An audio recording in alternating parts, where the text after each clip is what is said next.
Internet. It is Thursday, October 3rd. Welcome back to the vlog. Welcome to the third day of the U.S. government shutdown. According to the news, which I can't seem to turn off except for now to record this vlog, things out there are getting just a little bit crazy. Like today, a woman tried to drive her car through the White House, and then when that didn't work, she tried to drive it through the Capitol building. And senators and representatives are yelling at park police who are doing their jobs for free, and people are really upset, and kids are getting turned away from Head Start, and it's just a great big mess out there right now.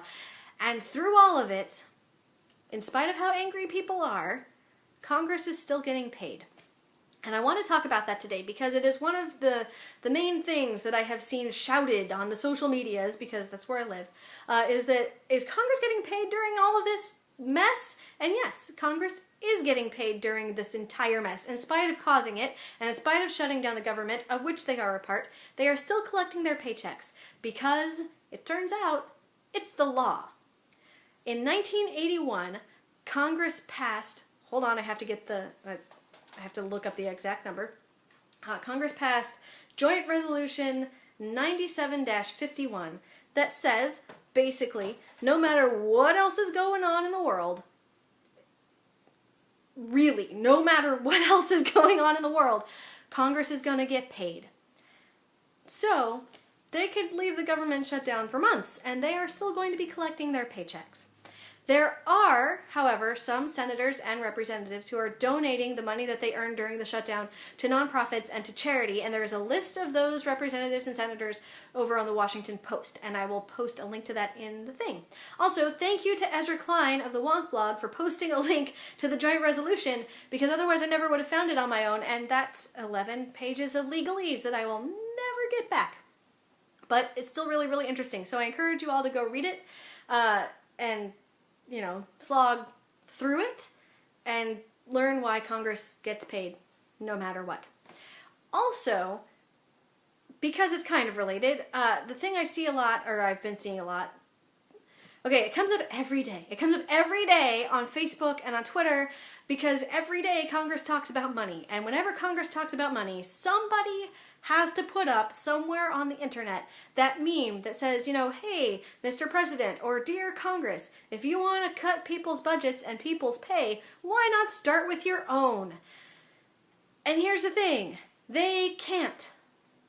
The Constitution prevents Congress from doing anything about its pay mid-term.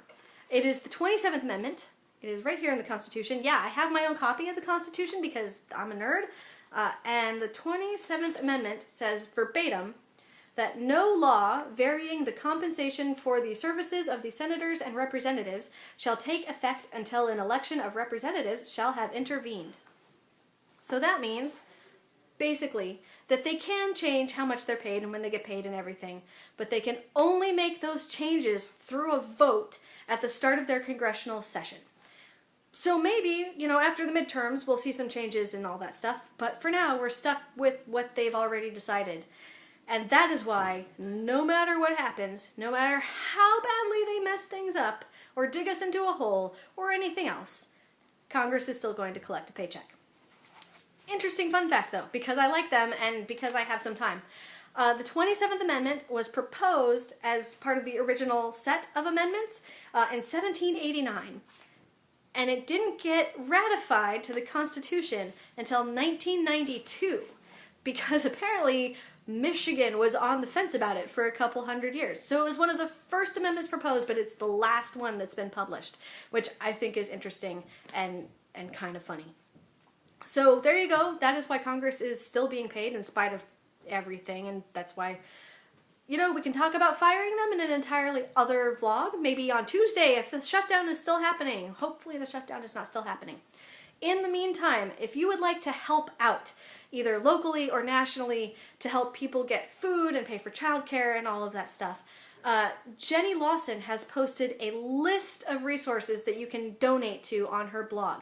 So I'm going to post a link to that blog post in the information section of this video, and you should go there and pick a method and go with it. Also, make sure you read the comments on that blog, because she has opened them up for people to suggest other ways that you can help out locally and nationally. So read through that and start helping out, because people really need it. So thank you as much. Thank you as always for watching. I really appreciate it. I will be back on Tuesday. Hopefully at that point the government will have started back up again and we'll have something else to talk about. So yeah, thanks for watching. See you Tuesday. Have a really good weekend, you guys. See you later.